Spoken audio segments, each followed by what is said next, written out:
شعری که عنوانش هست شرمساری جهان در برابر طفلکان سوریه. این شعر رو استاد گرامی محمد عزیز عزیزی از لندن فرستادن که من خدمت شما عزیزان میخونم. ای کودکان سوریه جانم فدایتان، اشکم ز دیده میچکد اکنون برایتان. فریاد الغیاث شما بر فلک رود، اما کسی نمیشنود این ندایتان. خشکیده است آب از آن چشم نازتان، بر جای اشک خون رود از دیده هایتان. ای طفلکان بی کس و بی جا و دردمند، نیست آدمی که پاک کند اشک هایتان.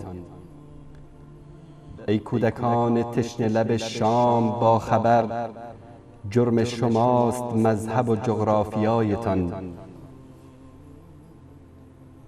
چون سر به آستان عزازیل نسوده اید، باید خفه شود به گلو ار صدایتان. بر دست اهل کفر کنون قتلتان رواست، پرسان نمی کند کسی از خونبهایتان. ای مرغکان بی پر و بی بال و آشیان، کس نیست در جهان شنود این نوایتان. پشت کرده است جمله جهان بر غم شما، غمخوار دیگری نبود جز خدایتان. گر چشم و گوش اهل جهان گشته کور و کر، باری خدای بشنود این زجه هایتان. نامحرم جهان شده اید ننگ بر همه، تنها خدای مانده فقط آشنایتان. چون مرغ شب صدای شما در دل سحر، حق بشنود زمزمه و ناله هایتان. ای طائران قدس ز من بر شما سلام، فردوس باد منزل و مأوای و جایتان. ای طائران قدس ز من بر شما سلام، فردوس باد منزل و مأوا و جایتان.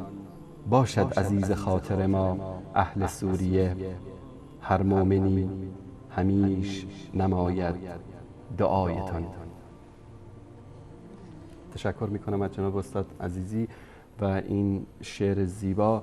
امیدواریم که الله سبحانه و تعالی شر سالوس تکفیر و رفض و الحاد رو از سر ملت شریف سوریه و عراق و بقیه کشورهای اسلامی دور بکنه.